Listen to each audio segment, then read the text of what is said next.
got the Retail Nomad hitting you up this week from St. Augustine, Florida.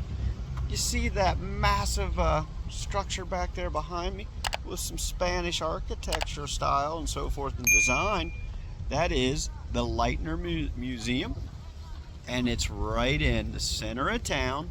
You just look at the beauty, tree-lined park right out in front. It's beautiful here.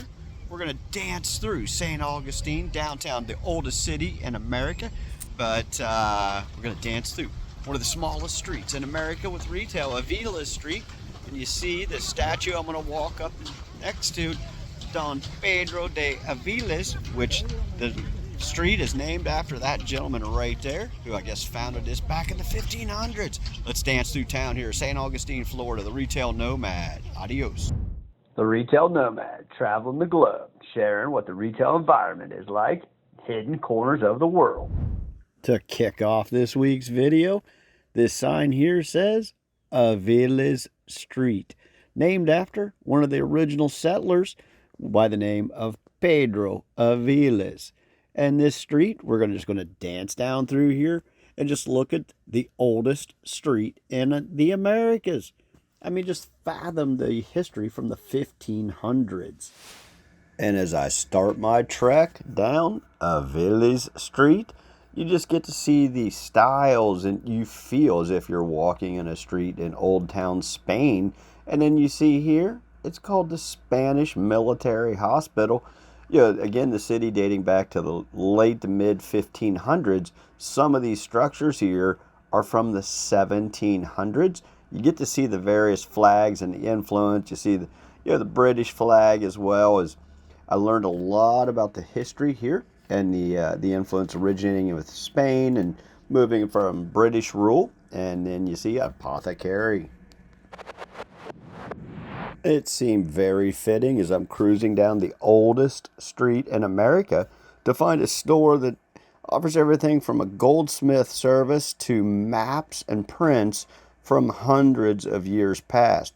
Various just artifacts and literally maps of the Caribbean from hundreds of years ago. Old pieces and knives and just various historic artifacts. So very educational, and just again, I'm a map guy in my travels, so this was very intriguing to see the history of this store and what they offered here. And here I found what was called the Bart on Aviles. As I danced inside here, just a cool looking gallery, amazing prints.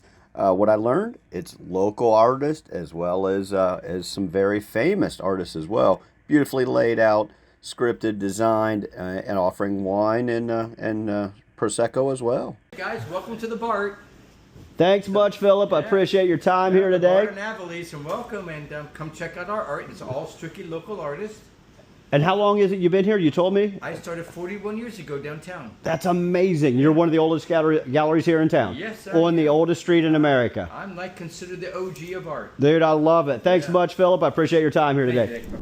After finishing our tour on Aviles Street, jumped over to the more populated and commercial, business-oriented side of what's called St. George Street, and I quickly found one of the largest tourist attractions here is called the Oldest Wooden Schoolhouse in the United States.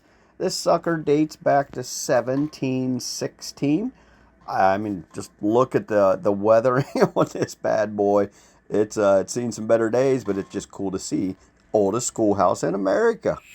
And here you see, located at 14A St. George Street, is the little store and ticket booth to enter the Oldest Wooden School.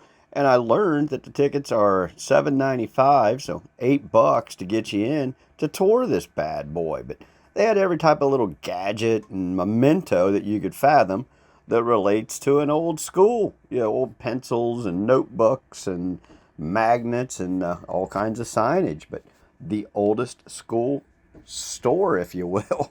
I thought it was quite interesting. And here I found one of my favorite locations by the name of Savannah Bee Company.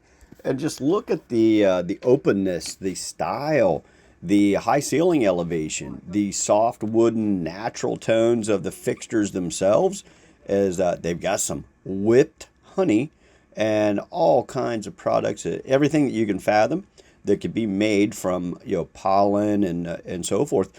Obviously naturally produced by the bees, but I had no idea that they made barbecue sauce out of pollen. Blown away by the health and beauty, lifestyle product and wellness range of the products that they offer. So I was mesmerized by the selection, the various flavors, and so forth. But I was very intrigued with their merchandising style, openness, very well illuminated.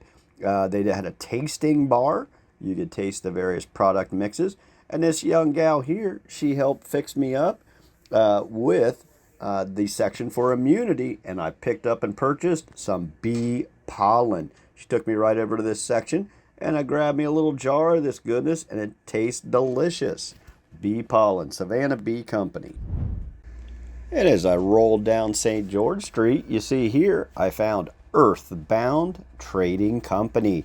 I gotta say, this is one of the only chain stores that I found on St. George Street here, but it's got a kind of a groovy, nomadic feel, hence the name Earthbound, right?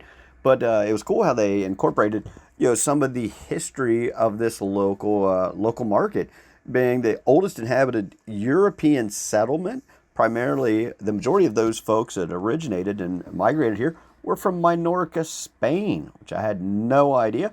Gary and Marianne, you may enjoy that little fact. Also, products that related to the oldest masonry fort, Castillo de San Marcos. But cool product mix, selection, the merchandising aesthetics, design. You got a trellis up top on the ceiling. You got some black slat wall on the back right, but just a very cool look and feel. Earthbound Trading Company. And here I found another one of my favorites by the name of H.W. Davis Clothing and Shoes. And upon entry, you instantly see some of the brands and labels they carry for the outdoor enthusiast, the sporting adventure, beach, jungle, if you will. Everything from sunglasses to accessories, to shoes, to jackets, to pants. But it's a combination of extreme sport, surf, skate, casual beachwear. I thoroughly enjoyed this store, as it resonates with my style of activity in Costa Rica, and the garb that we wear at the beach, and the outdoor lifestyle. So just very authentic. SoCal meets the beachy jungles of Costa Rica, if you will. Funny they got the Costa label here, but very cool store. I love the Ole Kai. Those were my favorite pair of sandals, I believe. But you get a chance, jump in, check out this store, H.W. Davis. And here I found the very cool Panama Hat Company. See some brands here. Got old Bailey up in the right-hand corner.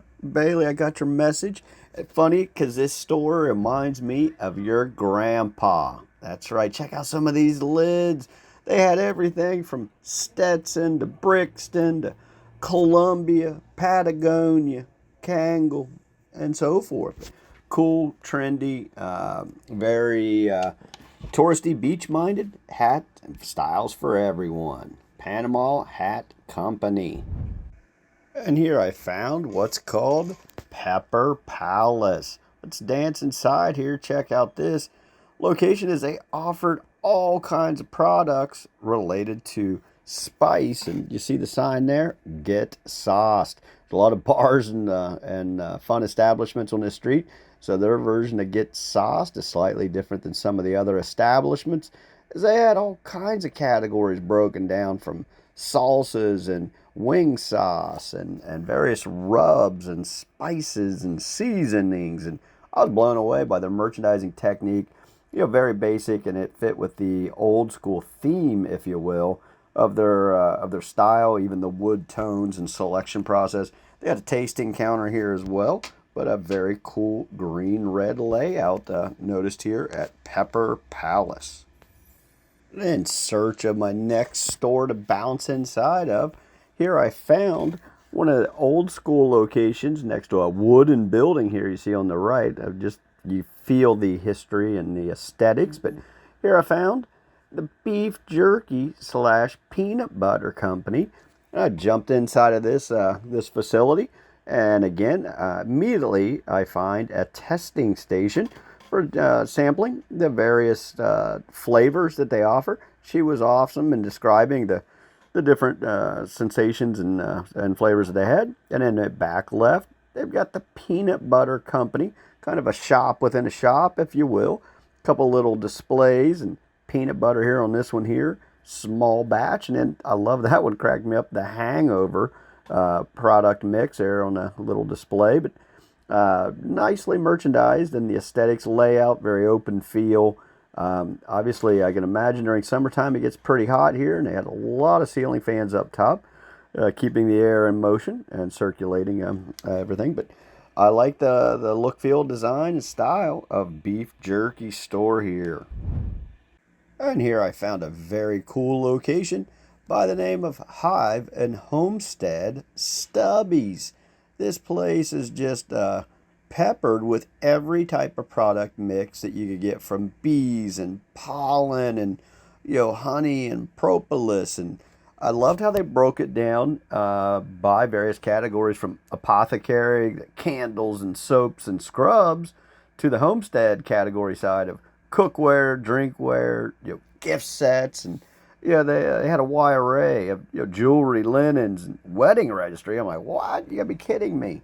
But very cool to learn and check out this store with a very cool layout as well. Stubbees. And here I found a store by the name of Bath Junkie, the Tipsy Duck Parlor. I'm like, what in the world is this place? I'm like, I gotta jump in here and check it out. They got a display called 2 Left Feet. I'm like, where am I? I kind of cruise in here, and I'm like, what's this? I'm like, I see a seat and people sitting with yellow legs and these big old feet. I'm like, what is this? I'm in a duck store that's got a duck parlor and a bar. I'm like, no way. I gotta say, everything that they had was related to ducks. Lucy, you would have loved this place. Check out this little sofa here. It's made out of an old white porcelain tub. Just a sweet merchandising idea and concept. But I cracked up, I gotta tell you. The Bath Junkie, they won the award for catching me off in surprise. And I wanted to tie in some of the true history. As you can see, the sun is set, and they've got the horse and buggies out. They've got the lights that have kicked on. And what I learned is that St. Augustine is very famous for what's called Night of Lights. And the entire town just gets lit up with all of these beautiful lights. But I was intrigued that the horse stopped here at this location, and he knows that the owner of this store has treats for him. And she comes out every time the horses come by, I guess, and gives him his treats, and he seemed pretty happy to get his nighttime treat. Very cool. And I figured I would give a little peppering of the beautiful lights, called, again, Lights of Nights, as this place, from what I understand, on Saturday evening, there's thousands, I don't know if it's hundreds of thousands of people, but thankfully I was here on a slow night. But there is beautiful look, feel, and bringing out the character of the holiday season upcoming. But Night of Lights, very famous here. And here you got the Retail Nomad closing out this week's video as I'm walking down the longest street in St. Augustine, Florida. I'm in the downtown region, which is where all the tourists go, and it's the oldest city in the Americas. There's everything from the oldest wooden school in the Americas, the oldest street in the Americas. This place is riddled with history, Spanish architectural styles, the buildings. You can see the church in the background there. They got Flagler College right down the street. They have a monument with Pedro Aviles, the name of the oldest street here in the area, St. George being the longest. So I just figured I would tiptoe up and down this street, showcasing what retail options are, what it looks like, the feel, the design, the style in one of the oldest cities in the Americas. Isn't that cool? Thanks much for tagging along in this week's video. Retail Nomad, adios, St. Augustine, Florida. Ciao, until next week. Stay tuned to the Retail Nomad, as each week we'll be profiling different types of shopping experiences around the world. Be sure to like, share, and subscribe. Ciao.